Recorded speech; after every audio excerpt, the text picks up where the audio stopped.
Organ Donor Awareness Week 2026 running from the 16th to the 23rd of this month. It's encouraging people across Ireland to have one of the most important conversations they may ever have, and that's to share their wishes about organ donation with their families. Organised by the Irish Kidney Association in collaboration with Organ Donation Transplant Ireland, the campaign highlights the life-saving impact of organ donation, with over 650 people currently waiting for a transplant in Ireland. This year's national launch featured a very personal and powerful contribution from Liscannor woman Stella McDonagh, who spoke about her family's experience of dialysis and the importance of making your wishes known. To find out more, I'm joined by the National Advocacy Manager of the Irish Kidney Association, Colin White. Colin, good morning to you. Good morning, Alan. Thanks very much for being with us. The week itself, very, very important, coming up from Saturday. What's the key message the campaign wants people across Ireland to take away this year?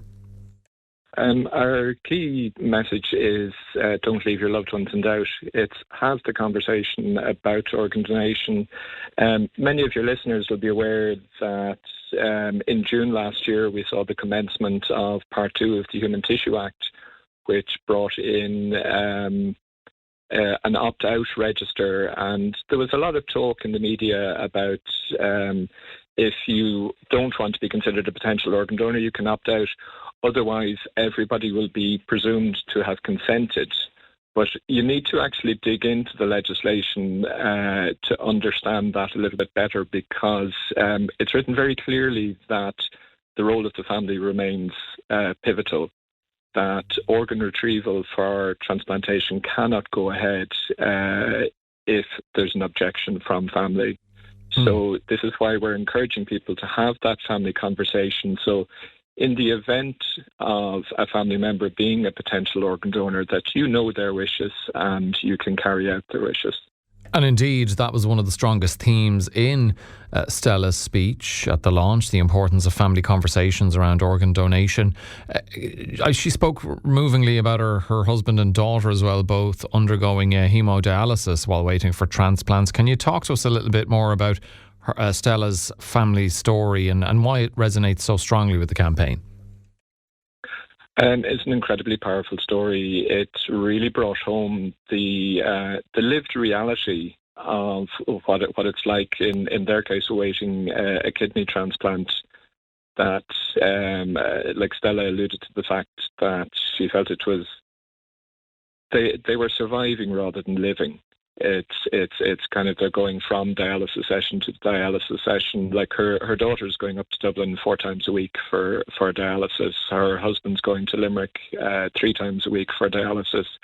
Like they're essentially like passing ships in the night, like not getting to spend that time together. And there was a few months back when Saoirse was unwell, and it resulted in an 8-week stay in Temple Street in Dublin, and her dad couldn't be there because he had to be going to dialysis 3 times a week in Limerick, and that's an incredibly challenging thing to go through.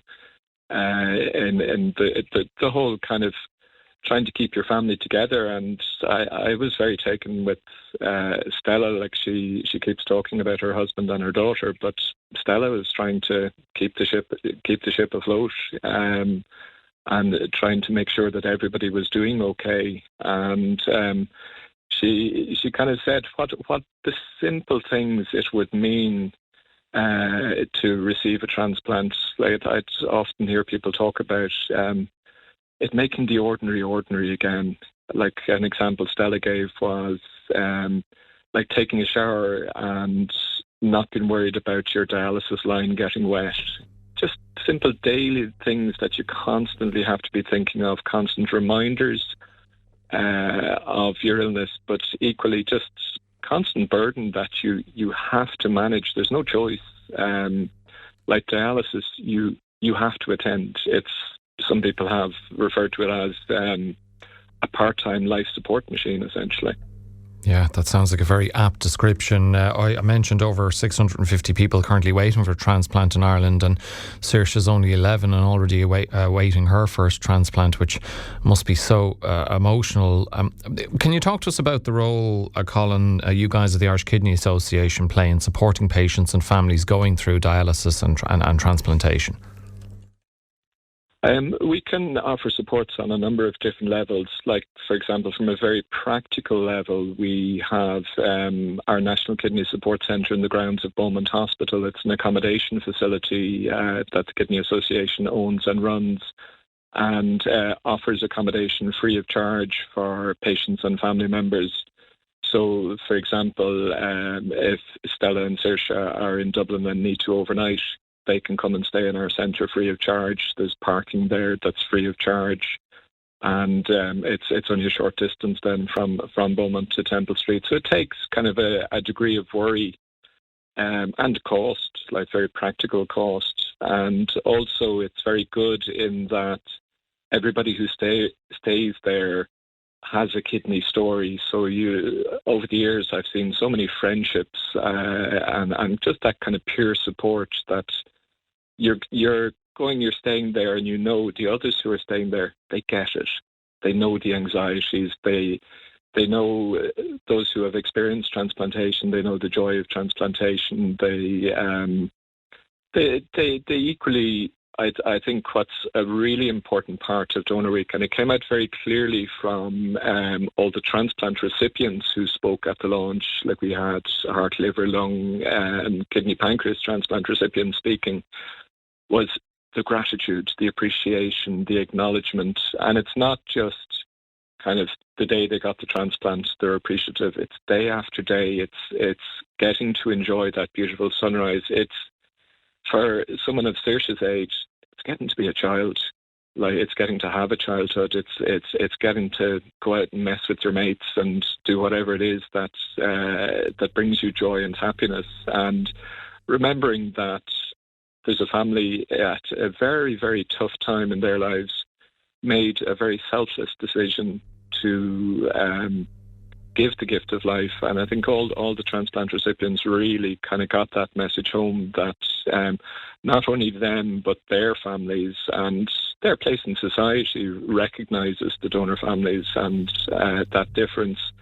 And I think quite often when we talk about organ donation and transplantation, we can tend to focus a little bit on the recipients and the people who need a transplant. But if we look at it from the perspective of the donor families, we had Mary McHugh also spoke. Her daughter sadly had passed away, but they had the organ donation conversation. She had an organ donor card. They said yes, and a number of her organs were donated. And she shared at the launch yesterday what that meant to her and her family. It helped them make some sense of what they were going through. And we find, like, if you're to make a generalisation, many donor families have kind of more or less described it as the one bright light in a very dark time, that we've lost a loved one, but they're living on through others, through the gift of life. And we know that there's other families are going to